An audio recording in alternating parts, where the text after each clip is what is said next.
Deixa eu voltar aqui com o Pedro Venceslau, porque, Pedro, você ouviu o deputado Guilherme Boulos, do PSOL aqui de São Paulo, que se mostrou otimista com os números, otimista com a perspectiva futura, apesar dessa pesquisa Genial Quest indicar que o governo não tem conseguido superar a alta de rejeição que vem desde o fim do ano passado, início desse ano. O que mais que Guilherme Boulos te trouxe de avaliação de cenários, da perspectiva dele, que está todo mundo na expectativa se ele vai ou não ocupar um gabinete no Palácio do Planalto como ministro, Pedro?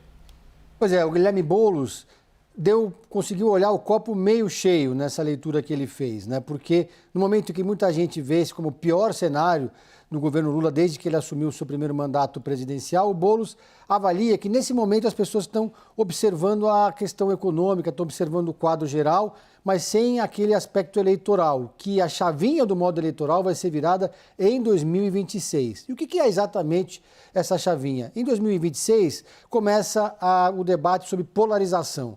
Então, acredita Guilherme Boulos que o movimento vai ser de formação de uma frente para impedir que o bolsonarismo vença as eleições presidenciais. Então, há também um movimento que é do crescimento da rejeição ao bolsonarismo, que começa a ganhar corpo, segundo ele, no ano que vem. Então, vai mudar completamente a dinâmica da perspectiva dos eleitores em relação ao governo e ao presidente da República. Ele lembrou ainda que a rejeição ao Lula era muito grande, similar à rejeição de agora, em 2022. Tudo bem, Lula não tinha máquina, não era o presidente da República, mas já tinha uma rejeição muito grande e já havia ali uma disputa de rejeições. Disse ainda que os números da Quest estão todos dentro da margem de erro e que é um alento que a situação esteja ainda, segundo ele, estável. E que a lógica eleitoral a partir do ano que vem, então, vai favorecer o presidente Luiz Inácio Lula da Silva, portanto, está otimista. Não só o Guilherme Boulos, mas essa é uma leitura que também outros petistas fazem. Yuri.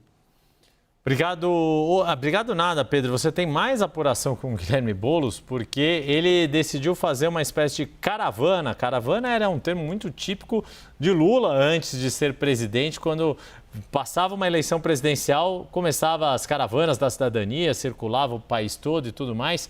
É mais ou menos neste modelo que Guilherme Boulos está se inspirando. O que ele pretende fazer aqui pelo Estado?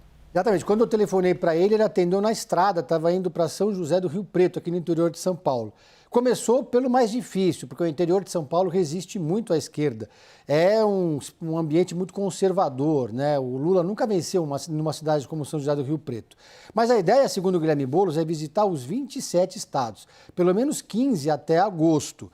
Então, ele faz uma leitura, segundo ele, vou abrir aspas aqui, ó, nosso time está na defensiva, apático e acuado. Então, a ideia é visitar o campo progressista de vários estados brasileiros para alinhar o discurso e fazer uma ofensiva digital, organizando a narrativa para que a esquerda brasileira consiga, e o campo progressista, porque é importante observar, né? Quando ele fala campo progressista, ele está falando de algo além do campo da esquerda. Então, a ideia é articular um movimento e uma narrativa unificada para fazer frente ao bolsonarismo em 2026. Perguntei para ele sobre a questão do ministério, obviamente, é um assunto que ele não tem tratado. Então, depois de conversar com o Guilherme Boulos, fui falar com aliados dele no PSOL para saber qual que é a expectativa, porque ele está marcando uma agenda de viagens extensa no momento em que aguarda o convite ou a convocação do presidente Lula para assumir a Secretaria-Geral da Presidência. E o que me disseram os aliados? Isso que ele está fazendo agora é basicamente o que ele vai fazer se for convocado para ser ministro no Palácio do Planalto. Manter ativa essa relação com os movimentos sociais, aproximando eles do Palácio do Planalto e do governo, unificando uma narrativa e ir viajando pelo Brasil. Ou seja, se ele for convocado, ele vai interromper essa caravana que está fazendo como Guilherme Boulos, deputado federal, mas vai continuar viajando o Brasil na condição de ministro do presidente Lula.